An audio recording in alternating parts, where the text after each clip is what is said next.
Hello, everyone, and welcome to the Colorado Broadband Office's special webinar series focusing on student connectivity. I'm Teresa Ferguson, Director of Federal Broadband Engagement with the CBO, and I will be your host for today's session. The goal of this webinar series is to shine a light on the complex issues of ensuring broadband access for all students to engage in e-learning. In this series, we talk with school districts, broadband providers, and policymakers about the challenges of connecting students and defining needs, how to fund student connectivity, and innovative solutions that have overcome the challenges our districts are facing. We kicked off the series last week with our first session, District Stories, in which our panelists discussed their experiences with student connectivity and how remote learning needs have changed with the shift to full-time e-learning. Today, we will explore concepts to modernize the E-rate program to accommodate student connectivity at home. Our third and final session will be held on November 4th and will focus on how broadband providers and school districts have worked together to implement innovative and collaborative solutions. A few logistics for today's webinar. To prevent background noise, please keep yourself muted during the presentation. We've allowed sufficient time for Q&A during which you will be able to unmute yourself to ask questions. You can also enter questions in the chat box at any time. Today's webinar will be recorded and will be available at the Colorado Broadband Office website at broadband.co.gov. The webinar will be broken into two segments. First, we will hear introductory remarks from Colorado AG Phil Weiser, including a brief overview of the Colorado AG's emergency petition for waiver modernizing the E-rate program. After a brief Q&A with AG Weiser, we will begin our Future of E-rate panel discussion. Welcome, AG Weiser. Thank you for joining us today. I'm going to turn things over to you. Pleasure to be here, Teresa. You've got some great people on board. I really think highly of John, Blake, and Andrew, and the work in your office is so important for Colorado. So thank you for your service. I want to start with what is preaching to this choir, which is broadband is an essential service for 21st century citizenship. I don't think this is contestable, but I will say, having been at this for quite some time, really 20 years, and in Colorado the last 15, it's been an ongoing struggle and challenge. Kudos to Teresa and team on the latest grant for Southwestern Colorado. That's gonna make a big deal, helping to bring robust broadband to those communities. And the point I wanna make is something that is a upside, if you will, of this pandemic. If you can work from anywhere, I said this recently at a broadband convening in the San Luis Valley, why not work from Alamosa, Colorado, or Cortez, Colorado, or Craig, Colorado, or Sterling, Colorado? These are amazing communities, great quality of life, and with broadband, you have all sorts of opportunities for economic development, for education, entertainment, and healthcare. This is something we have to continue to be all in on. Our state has a number of leaders like some of the folks here. Our office is totally committed to this work. One thing we did is, and we'll see whether and when this lands, but there is likely to be, I believe, another recovery package that can and should have sufficient support for broadband in it. Ideally, that money could go to states like Colorado to then decide how to best use it to spur broadband deployment and adoption. And we had a bipartisan letter. It actually attracted enough support that it became official policy of the National Association of AGs to push for broadband as part of a recovery effort. And that's something that I'll keep working on. Most recently, as Teresa's already noted, we're looking at this time of online learning. And what I would say to you is, and I'm seeing it with my daughter, the classroom is the home. People are in the classroom in the home. E-rate provides funding for connectivity for classrooms. What happens when the classroom is in the home?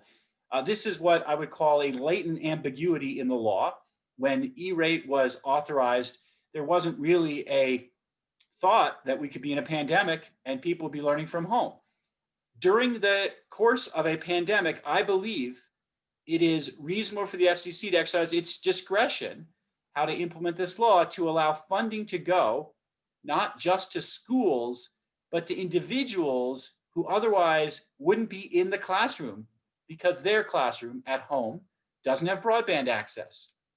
The stories of the homework app for years have been painful.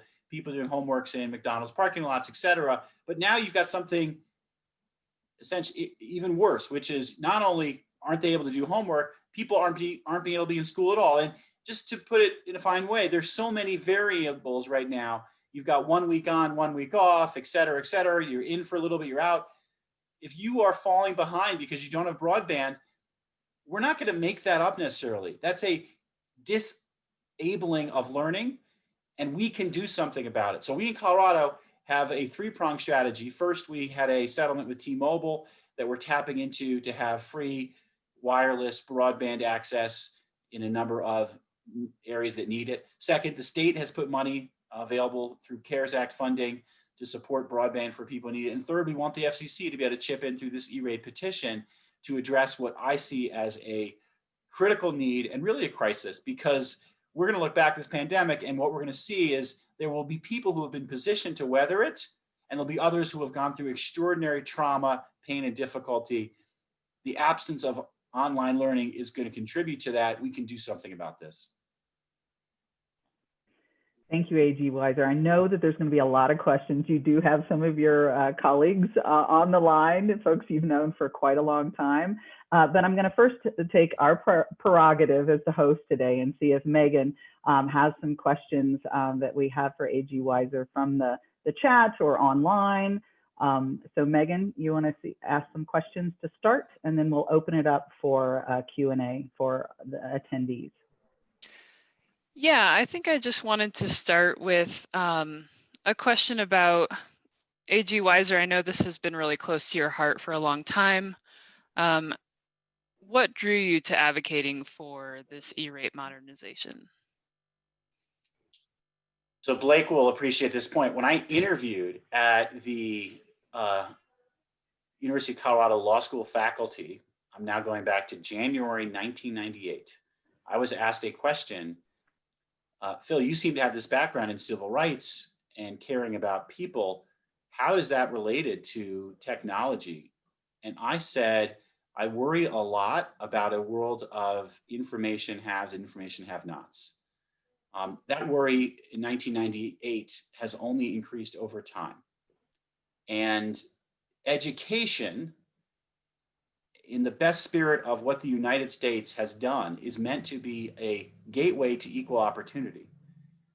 Insofar as we can achieve that, and we have big challenges from a civil rights perspective on that, the lack of access to key technology undermines that gateway. Even if you have a great educational opportunity, so Boulder Valley School District, seeing Andrew here, if you don't have access to the online learning during this pandemic, then that gateway is being denied to you. Now, the homework app tells us that this is not a new issue. This has been an issue for getting homework done. And basically, the problem is for people from poor backgrounds, they're already facing barriers. There's been studies about if you're read to a lot as a kid, it has extraordinary benefits. If you have the benefit of preschool, it has extraordinary benefits. So poor individuals may not have those benefits. Then on top of that, to have the additional burdens of not being able to access broadband for learning, we're just putting more obstacles in front of people, making it harder for them to achieve. And that's not the American way. That's the opposite of the American way.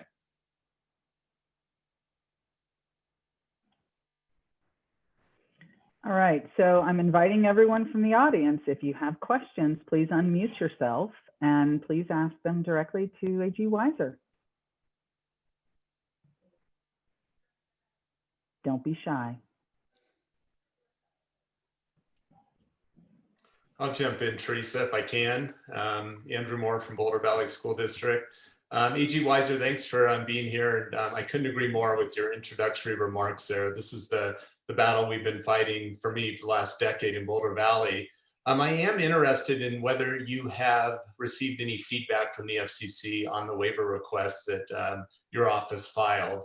I think you're aware that we filed a similar request back in 2016, and it has been sitting there for 4 years at this point. So any input on what you're hearing would be good to hear. I will say there were a couple of commissioners' offices that were very intrigued by this proposal. The chairman's office, not so much.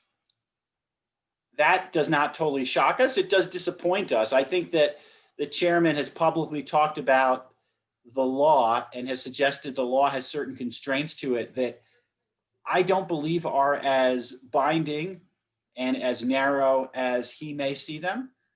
As I said earlier, the law does talk about connectivity for classrooms, but the law didn't contemplate when the classroom is in the home. And the pandemic is the most extreme, dramatic, and compelling example. It does not necessarily need to be the only example, but I think we are clearly at a time when this step is justified. But to, if you will, tie those threads together, we may have to wait until January before the audience is more receptive.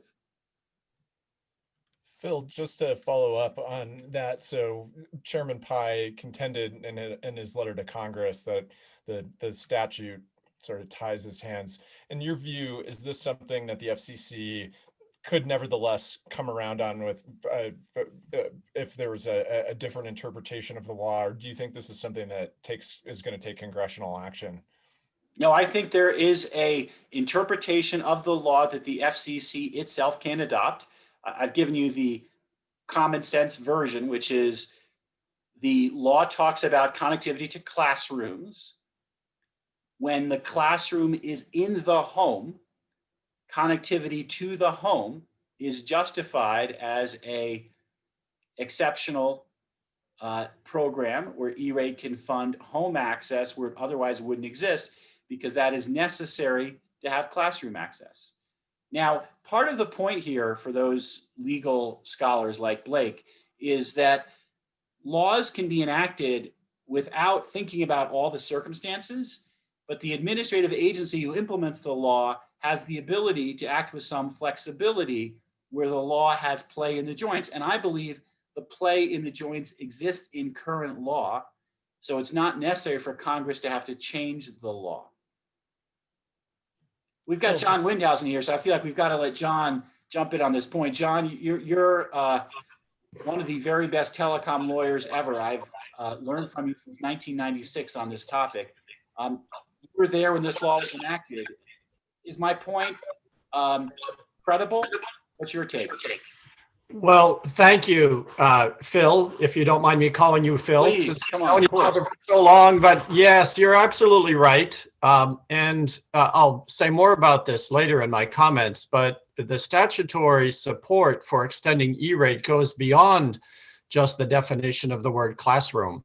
There's a lot of language in Section 254 of the Telecommunications Act that gives the FCC the discretion to address universal service and to promote communications availability for everybody. Right from the get-go, the E-rate statute included a reference to advanced services and described advanced services as an evolving level of services. And we did that deliberately in the Telecommunications Act to allow the FCC to go beyond the short term, but to plan for the long term. And so I think there's a lot of support in the statutory language for that. But I'd like to ask you, if I may, please, since you're a lover of the Constitution, I have a constitutional angle that I think you'll enjoy thinking about, or maybe you've already have thought about this. But I did see that there was a federal appeals court that overturned the educational system in Detroit, and it found that because of the poor quality of the classrooms and the teaching, that the city of Detroit was violating the constitutional equal protection of the laws and saying that it was not guaranteeing a sufficient education for all of the students. Now, that case did not have to do with broadband, but it does raise the issue for me. When does this lack of broadband access at the home for students become a constitutional issue that the United States should address in order to make sure that all students, including low-income students who can't afford broadband, have an equal opportunity to education? Let me give you a three-part answer. And I happen to have with me here our own copy of the Constitution. And if you start with the preamble of the Constitution, which is often overlooked, it talks about the purposes of the Constitution to promote the general welfare and secure the blessings of liberty. And part of what was understood at the founding is that education is a fundamental enabler of citizenship, and providing adequate education to everyone is a core American value.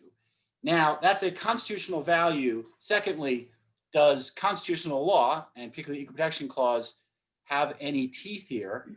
Under current Supreme Court precedent, San Antonio versus Rodriguez, to be specific, the answer is no. There is no equal protection claim for equitable education. However, and this is the third point, some states have constitutional provisions as a matter of state constitutional law that call for a commitment to educational, I'll call it adequacy. Colorado has one of those state constitutional law provisions. It has been litigated. If such a case were brought again, I would be in the position of defending Colorado on it. So I will simply note that I have written on this while in law school, and there is an article that people could look up. It's called "What's Quality Got to Do with It?" But that is a long answer to your thoughtful question. Well, I know. Thank you so much, A.G. Weiser. We know we have only a bit of your time today, so we appreciate you taking the time to join us today. Are there any last words you'd like to leave the audience, to a call to arms, so to speak, and before I turn this over to Blake and the panel? Well, you've got an ally in the Attorney General's office. Please use me. We want to be an advocate for issues that will help Colorado address needs across our state to give people access to 21st century technology. We need to use all the tools we can to enable progress in this area. We've been making recent progress thanks to your office, Teresa's, and we got to keep doing the work because there's so much on the line. We don't want to leave people behind. And if we can help on any front, just please let us know. Thank you all for your very important work and engagement on this issue. Well, thank you.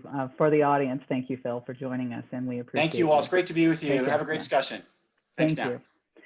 All right, now let's get into our Future of E-Rate panel discussion. In this portion of the webinar, we are joined by experts to discuss how E-Rate funding relates to student connectivity at home.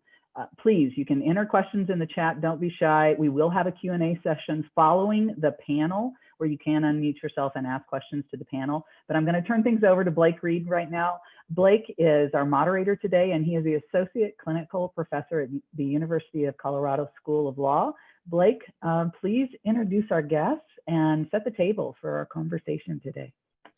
Well, thanks, Teresa. It's super nice to be here. And what a way to frame the stakes of the discussion today in terms of civil rights and the constitutional right that our students have to access education, and in a very complicated time. And I think we've got just the right group of people to think about how broadband access needs to figure into that, and how law and policy can reinforce access to broadband for students. So we've got Andrew Moore, who's the CIO of the Boulder Valley School District. We've got Delilah Collins, who is the Assistant Director of the ESEA office and the State E-Rate Coordinator here in Colorado. And then as Phil referenced, we've got John Windhausen, who's the Executive Director of the Schools Health and Libraries Broadband Coalition, or the Shelby Coalition, and a really notable telecom lawyer in this space. So we've got some really great experts. Before I turn it over to Andrew, I'll just say a brief word about how I became engaged in this work. And I actually got engaged with this work. So I run a clinic at the University of Colorado, and we work on public interest issues that relate to telecom and technology policy. We like to think of ourselves as kind of a public defender at the FCC when issues come up that need representation that's not coming from anywhere somewhere else. And I actually had an incoming clinic student who spent the summer at the FCC, and she called me up from DC on her way home, and she said, Blake, we've got a clinic project that we really need to take on this fall. We've heard that there's this rogue school district in Colorado, the Boulder Valley School District, and they've got this radical idea to take this amazing fiber ring that they have connected all of the schools in Boulder Valley with, and use the excess capacity that they have for that to serve a low-income housing development in Boulder, to make sure that kids can get access to the internet when they need to do their homework.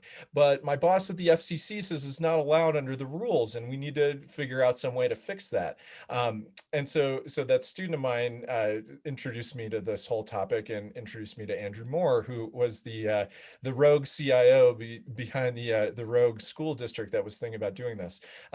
And through that project, I got to know Andrew, and Andrew is really one of the biggest champions for students here in the Boulder Valley, in terms of thinking about how do we break down the barriers to get them access to technology so they can get access to learn. And so, Andrew, happy to turn it over to you at this point. Would love to hear more about how BVSD got engaged with these issues with its waiver petition, what BVSD has gone through since the waiver, since the pandemic hit, to try to get students connected so that they can learn. Excellent. Well, thanks, Blake. And to be described as rogue is typically not me. I'm the rule follower in the group, and but when there's an issue that you can clearly see barriers in the way of helping students achieve their full potential, it really got me fired up. And this all got started because of naivety on my part to a large degree. I had come into Boulder Valley School District after 25 years in the private sector, most recently over a decade at Sun Microsystems. And that culture at Sun was to solve problems, figure it out, get it done. So I come into Boulder, and a couple of years into the job, it's becoming very clear that we have a problem with connectivity into our most vulnerable populations. And so we were also in the process of doing flipped classrooms, where students were expected to watch videos of lessons that their teachers had put together, watch them at night, come back in, they do their homework in school, and there's a better support mechanism. But a number of our students just couldn't watch the videos because they didn't have either internet at all or adequate internet. And so working with Boulder Housing Partners, which runs 11 housing developments in Boulder, we looked at a physical map and realized that Boulder Valley School District's private fiber ran very close. And long story short, we partnered with the City of Boulder and Boulder Housing Partners to swap fiber and to basically get a signal into that housing development. The housing development paid for all the wireless access points. We basically just provided the signal that they were able to pick up on. And so roughly 60 students were connected using Boulder Valley E-rated paid for internet. And I thought, oh my gosh, what a great thing to have happen. We've got one down, let's go figure out the other 10. And it wasn't long after that I was notified that I was in violation of federal law. And that was like a wake-up call for me to say, okay, hold on here, what's going on? And we started to peel back the onion. And so we ultimately shut off the BVSD E-rated feed. We've worked out another agreement with another entity that is not connected with E-rate at all. So those students are actually still connected today. But it stopped us dead in our tracks on being able to expand what we were hoping would have been a solution to many more than 60 students. And so with that, the connection was made to Blake and CU Law School. And we worked with two sets of students, 4 students in total, that helped write the BVSD waiver request. In all honesty, I gave the parameters on what we were trying to do, and the students did the research. They did the heavy lift to translate that into the waiver request. Our attorney internal helped review it, and then we also had an external attorney that also helped review it. But it was submitted, it went through the entire public comment period. End of 2016, it stalled, and it stalled with the change in the presidency and the change in the FCC board makeup. So the good news is they've never ruled on it. So they've never said no, but at the same time, they've never ruled on it, and they've never said yes either. And so we were kind of stuck at that point. You know, I can go into a little bit more detail on what we've done, but let me turn it over to you for a second, Blake, and see which direction you'd like me to take this. Yeah, so I wonder if we might pivot to what's happened since then. So this waiver request stalled in 2016, as well before the pandemic. And then the pandemic hits, and suddenly the issues that you're facing and trying to overcome the homework gap became a lot more salient. How has that looked, and how have you taken steps to try to cope in the meantime? Yeah, so that is leads us down the path of our public-private partnership with a company called Livewire that does over-the-air broadband. We had actually started to work with Livewire in 2017. So this is the year after the waiver request just stalled out.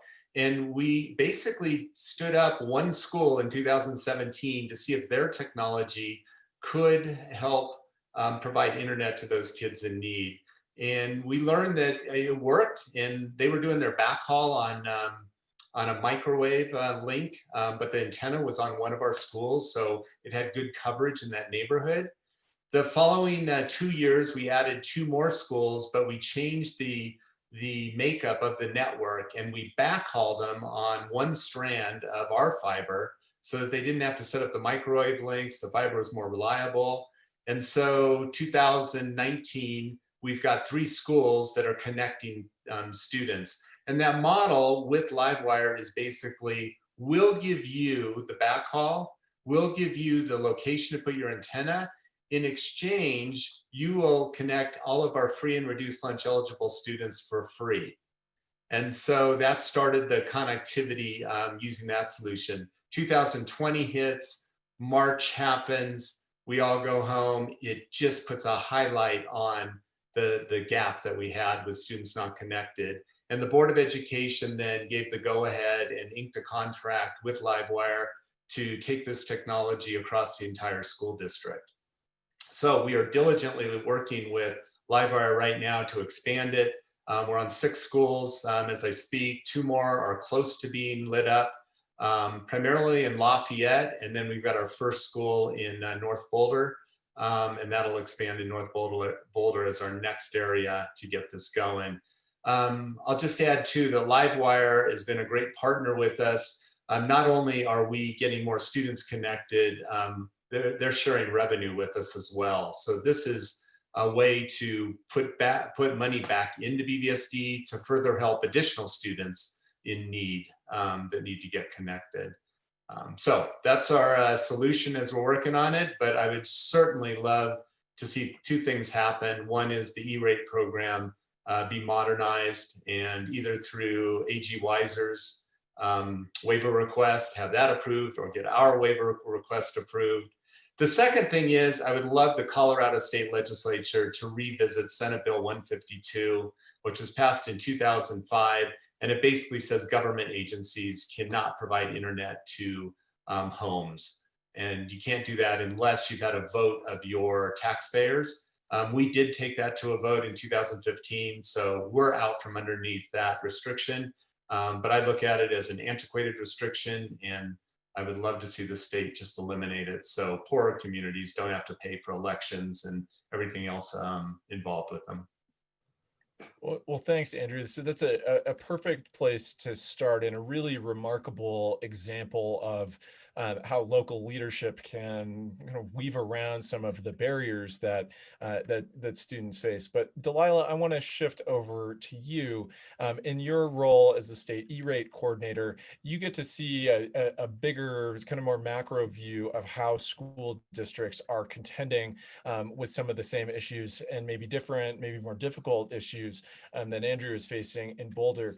What's your view with how the state is coping with this, and how school districts across the state are coping with the pandemic and getting students connected? Thank you, Blake. Thank you, everyone. I appreciate being here at the state level. First of all, the E-rate program is extremely complex. It's always been very complex.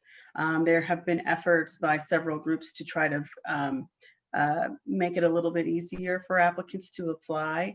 There have been some rule changes that have made some things easier, but some of the really significant opportunities that are available to schools and libraries are still very, very hard to get through and get approved through the program. So what we see at the state level is, as far as E-rate is concerned, we see a lot of our school districts continuing to apply for the same services on an annual basis. There's a lack of funding because our discounts at the state are around 70% as a whole. So we have, and we also have over 100 school districts that are classified as rural. And so there are a number of obstacles that are in the way, funding being one, for schools to be able to leverage the program. And the program is very complex. In this current situation in COVID, if they did not already have a solution that they could expand on like Boulder Valley did, they were left with trying to scramble at the last minute to get connectivity to students.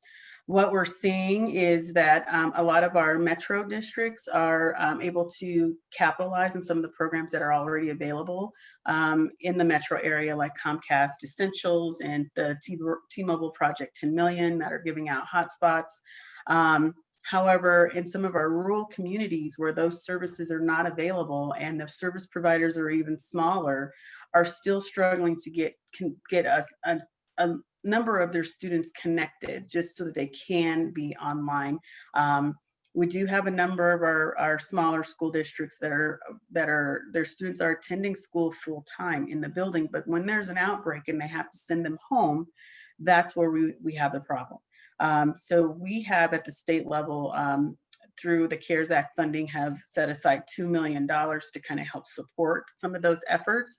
So that grant is available to districts that have exhausted all of the other resources and still have students that are having a hard time getting connected. But even then, that's still a difficult process because if there isn't a connectivity in that specific area, the amount of money that it would take in order to get connectivity out there is greater than the amount that we have available in our $2 million grant. So we're still seeing a lot of our smaller rural school districts that are still struggling to get connectivity to students in this COVID area. We're doing our best, and we're hoping that some of the efforts that are happening at the state level will help support those efforts and to help not just the school districts, but those communities build out infrastructure that's necessary to get those connectivities to the home. That's kind of where we are at the kind of the overall state level. And we're going to continue to try to do our best to support whether it be the E-rate programs and support applicants through that E-rate program, or see whatever we can do at the state level to help support those infrastructure build outs in those small rural communities. So Delilah, just to follow up before I hand off to John, I wanted to ask a quick elaboration. So it sounds like there are a couple of different problems that school districts are contending with. One is basic connectivity to the area might be missing in some cases, and then there's the non-discount portion of projects that they've got to figure out ways to fund.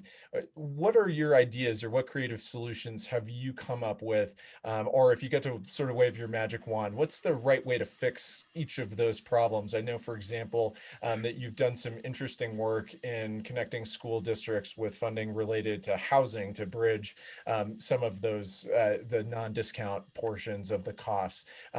What ideas are floating out there to bridge those gaps?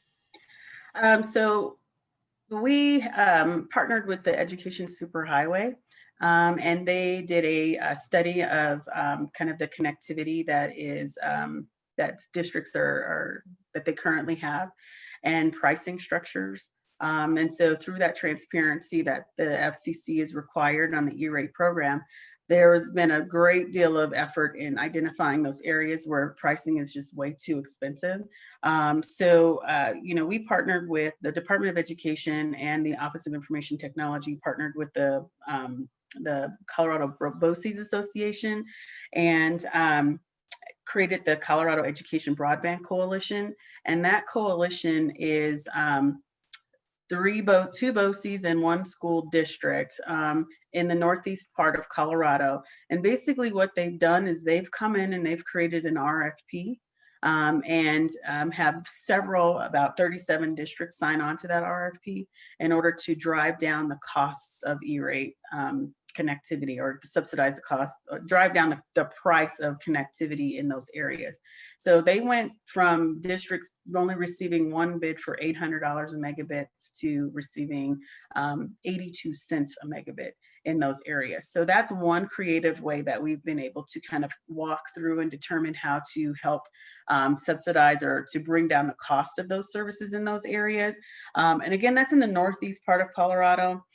They are looking to expand. They have an RFP out there and they want to bring in more school districts onto that RFP.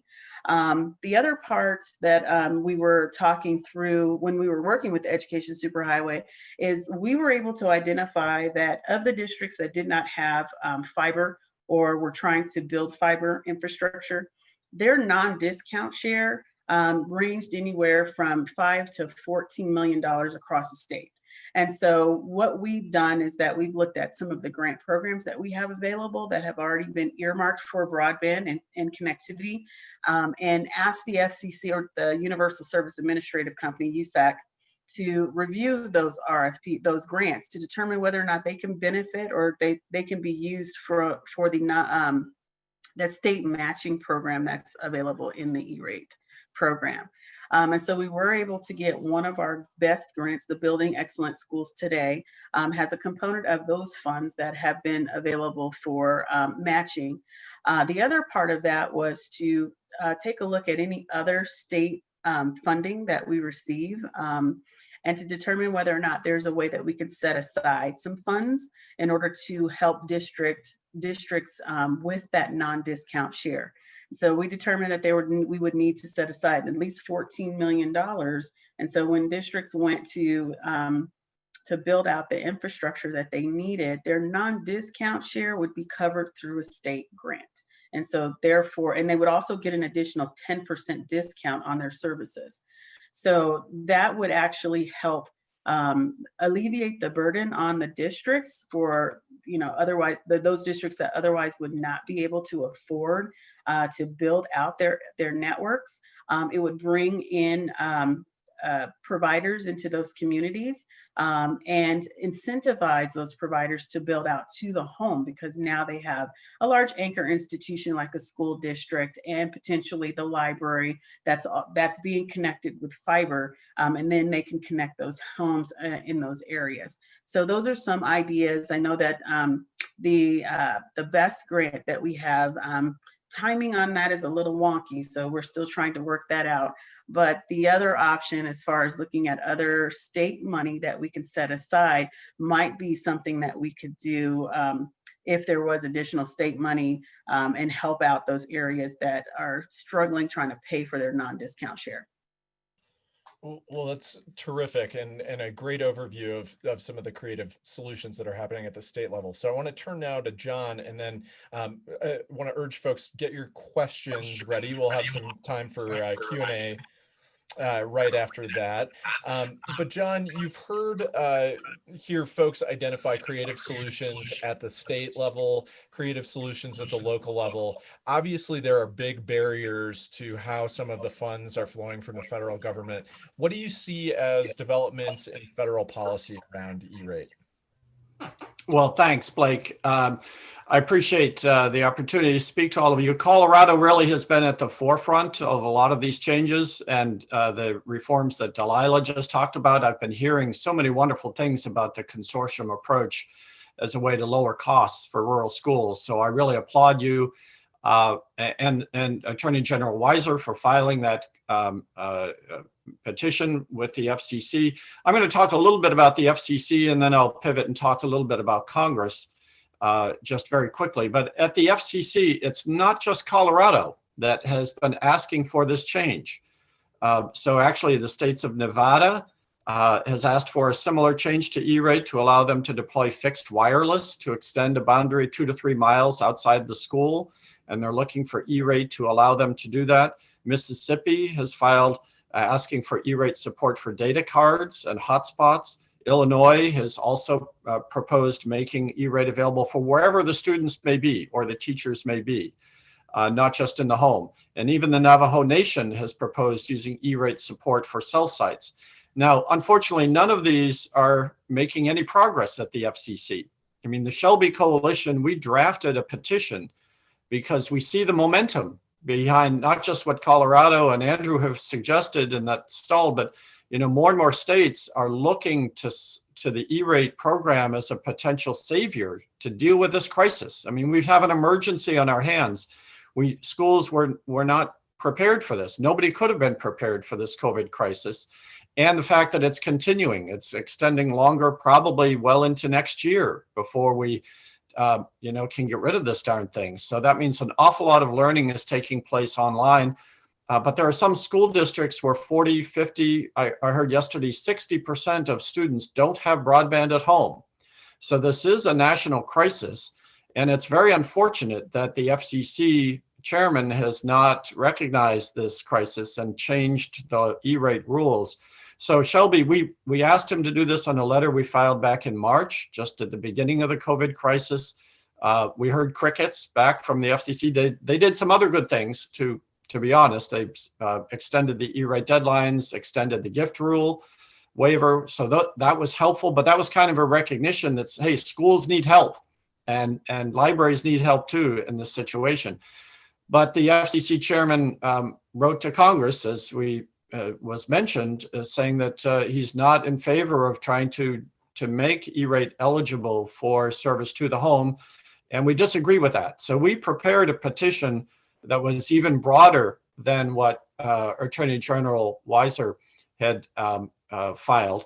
And we are making two arguments in our petition. There are sort of two levels that you could do this. One is that you could change the E-rate cost allocation rule, just to say that if you want to fund it on your own, that you should be able to extend that service from the school or library to the community without having to cost allocate out that portion. In other words, you don't lose any E-rate funding. That wouldn't have required any additional funding to do that. It would just be a recognition that the cost allocation rules should be changed. The second part of our petition actually would call for additional funding through E-rate to give to the schools to try to pay for students' broadband access at home. But at the end of the day, or at least so far, we've chosen not to file the petition with the FCC because we know what the answer is that we're going to get. And there's some feeling that if we were to file the petition now and we were to get a no, if the FCC were to affirmatively deny the petition, that would make it that much harder for the next FCC to grant it. And so we are still trying to evaluate that strategy, but it also depends on what our prospects are for activity on Capitol Hill. So, John, can I interrupt real fast before you move on to Congress? I just want to drill on this point for a second, because we've heard a few times this hour, the magnitude of this crisis is pretty obvious. Everybody gets it. The number of solutions that have been proposed to the FCC has all these petitions basically served up on a silver platter, and yet the chairman is choosing not to act. Why is that? What is the chairman's motivation for continuing to punt on this issue in the face of this crisis, which has been going on, in principle for the better part of a couple of decades, has been very acute for the last, call it 6 to 9 months, and is likely to probably continue into better parts of next year. Why is the chairman dragging his heels? Well, it's a little hard for me to read his mind. I can't say I've talked to him directly about this question, but I can speculate. I think what's going on is that there is a concern about, or his concern is that allowing E-rate funds to be used to fund broadband service to the home during the crisis could then become an expectation that it would go on longer than the crisis, and that would become an ongoing revenue stream. And I think that conflicts with some of the Republican ideology about creating a new ongoing revenue stream that would force an increase in the Universal Service Fund and thus an increase in the fees on everybody's telephone bills to pay for it. So Chairman Pai has instead promoted the idea of a remote learning initiative. Now, we've never seen what this is. We've never seen this in writing, but we've heard him mention this a few times, that he's proposing a one-time appropriation from Congress to try to address the homework gap, and that's his preference. Now, again, that's never made it into a bill or any specific language that we can evaluate, but they did something similar with the telehealth program. I don't want to get too far afield, but we asked for more funding for the rural healthcare program. And instead, Congress created a new COVID-19 telehealth program for $200 million that was separate from the rural healthcare program. And that wasn't bad, actually. It wasn't enough funding, but the FCC did get that funding out the door by August. So that, and there's another $200 million proposed in the next COVID relief bill for rural healthcare. But why we haven't seen it on the education front, on the school and library front, I can't answer that question. Partly, I think, again, speculating, there's been some concern raised by the National Education Association about making changes to the E-rate rules. And this is a concern to me that NEA would be taking this position, because Shelby, we are embracing these new technologies. We are embracing legal aggressive interpretations of the law to build in more flexibility. But the NEA has been more conservative. They opposed the changes in 2014 that allowed Delilah to do all those great things to get fiber build out. And the NEA is opposing changes now that we think would be much better for the schools and libraries and for communities. But nonetheless, we are continuing to push for the idea. Our little turn of phrase, if you will, is that we're promoting broadband to and through the anchor institutions. In other words, use the schools and libraries as a jumping off point or a platform that you can extend that service from the school or library building out to the community. Exactly what Andrew's doing. And other communities are looking for ways to do this too, particularly because of the advances in wireless technology that make this much more feasible now than even 3 or 4 years ago. So we're going to continue to work with Congress. And we drafted a bill, and we're going to continue to work on this even after the election. There is a chance that we'll have something during the lame duck session in November, December, but probably more likely when the next Congress convenes in January. Well, this is a terrific backdrop, and I want to make sure we have time for questions. I haven't seen anything entered into the chat yet, so I will prime the pump with one more question to the panel, and then hopefully we'll hear from some folks in the audience. The question for the panel, and John, I want to riff off of something that you said. Obviously, a lot of the motivator for the current focus on these issues is the pandemic. We will presumably get to a point where we are in a different place with the pandemic, where remote learning looks a little bit different, where students are back in school, or maybe back in school, at least still more predominantly than they are now. I'm curious for the panel, how you see COVID as a primary driver of these issues, or rather, do these issues persist beyond the pandemic? Are these problems that we need to solve in terms of getting students access to the internet at home? Does the demand persist beyond the pandemic, or are these kind of short-term solutions like the one that John alluded to the right way to approach it? And Andrew, I see you off mute. We'll go to you, and then Delilah. All right. Yeah. So this is, I think, the question facing all of us in terms of how will education change permanently now that we've tried on a few different ways to connect students. So the way I look at this is that there are other usage for video connectivity with students and teachers real time. We're in a hybrid mode right now, but you think of the future when you have somebody that is sick, but not sick enough where they can't still attend a class virtually. Maybe they've got a bad cold, right? And so you don't want to bring that in, but you also don't want to miss class, right? It's a great use case that just says the classroom is anywhere, anytime, on any device, and you need that internet connectivity to do that.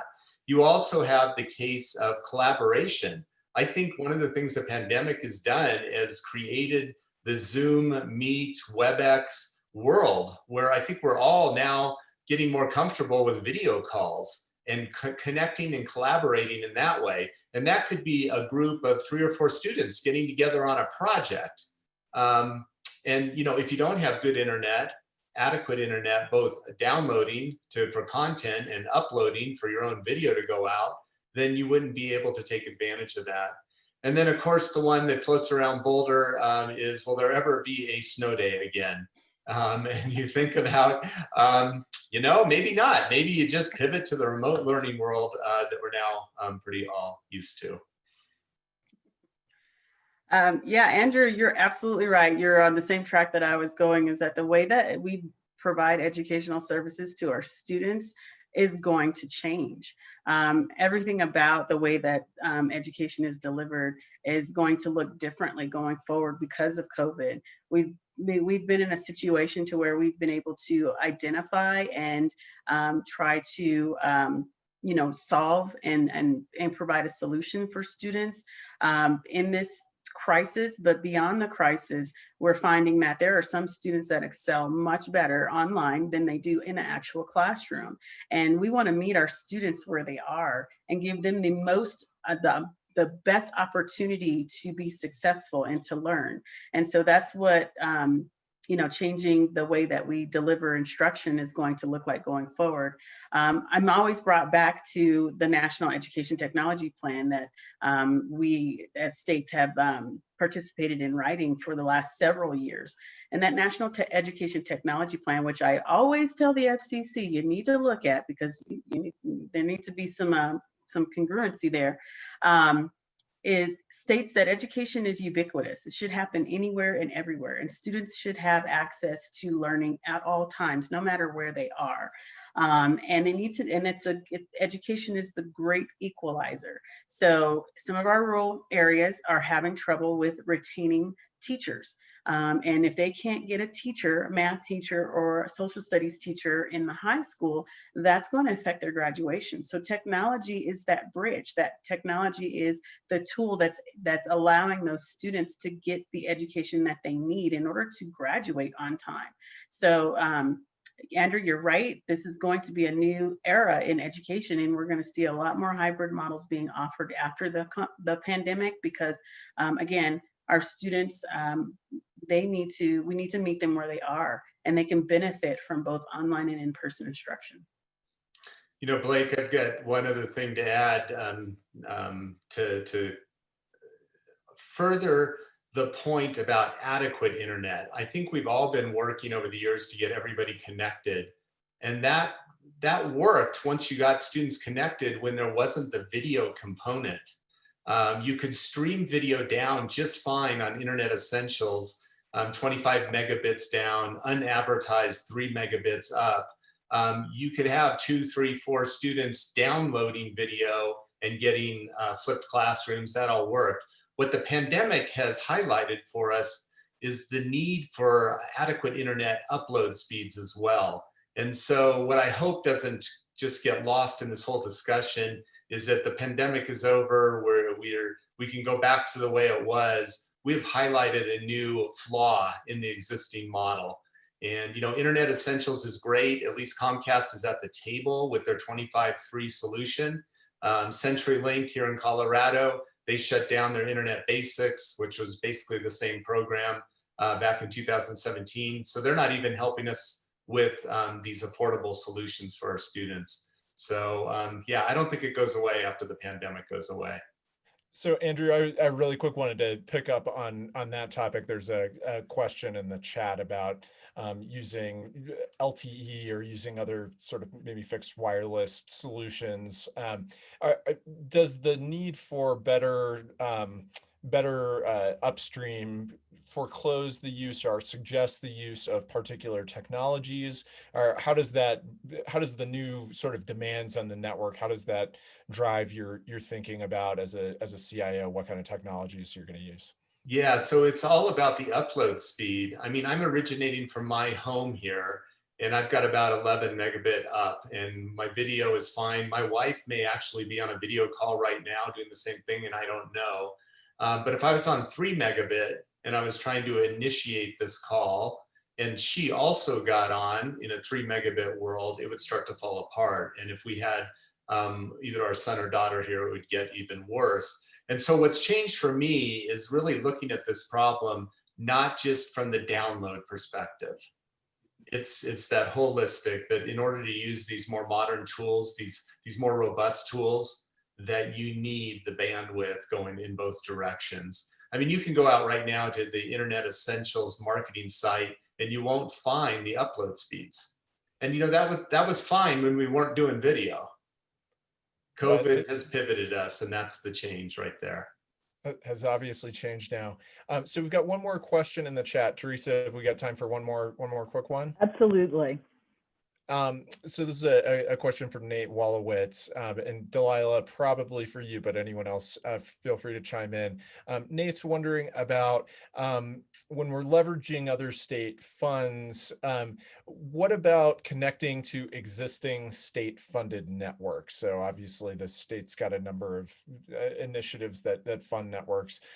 Is there a way to connect this need for education to the state's broader funding of broadband deployment? Yeah, and that is something that is on the table for discussion right now. So I know that the state has ventured off into developing a state network several times. And, essentially what happened out of that was, maybe it's best for it to happen in local areas and more regional kind of solutions. And then the state can come in and kind of help bring all of those together. So what we're seeing is more of a grassroots effort. So we have several, like the CEBC project, where they are all getting on and they're getting this low internet access. And then, the state can come in and try to maybe connect all of those individual networks together. So those are some things that are on the table for discussion. And Megan and Teresa actually have more information about those than I do. But yeah, it's definitely on the table. We will be discussing those in the future, because this is just not a one-time event just because we're in a crisis. We will continue to try to determine, locate, and effectively provide services in those areas that are underserved, don't have service, or have don't have high-speed broadband. So this is just the start. Because it was a crisis, it just got heightened. And so we're continuing with those efforts. So that is probably a good opportunity for me, with thanks to you, Delilah, and John and Andrew, to hand it back to Teresa and Megan to close us out. Thank you, everyone. Especially A.G. Weiser. I know he's not with us now, but I wanted to thank him. Andrew, John, Delilah, and Blake, thank you so much. We just need to keep having this conversation. I have to add a personal note. I've been building fiber networks for school districts with a private company since '98, and we were building them in Kansas so that we could do remote video conferencing at that in '98, because the schools in Kansas couldn't get business calculus teachers and things of that nature. So they were sharing teachers across the state. This is not a new problem in many ways. It is systemic, and it's something we do need to address. I really appreciated that question, Blake, and teeing that up. I just wanted to make sure that you guys, I have to plug next week, we're going to finish up our 3-part series, and it will be next week at 4, not next week, I do apologize, I am messing that up. It's November the 4th, yes, in 2 weeks at 10 a.m. It is our provider solutions. That is the final webinar in our student connectivity series. And you guys, please join us and register at broadband.co.gov. Thank you, everyone, for sharing your perspectives today. We really appreciate your time, your insights, and we can't thank you all enough. I will turn it over to Megan if we need to wrap things up or continue with questions. Blake, it's kind of your call, I think, at this point. Do you feel we should continue, or are you ready to wrap up? I think we haven't gotten any other questions in the chat, so my inclination would be to wrap, unless we're letting anything hang. Well, we want to respect everyone's time. You guys are wonderful. You kept us on time. It's 11:01, I think, and I appreciate your time today. Please join us again, as I mentioned, in 2 weeks, and we will finish up this series. Thank you again, everyone.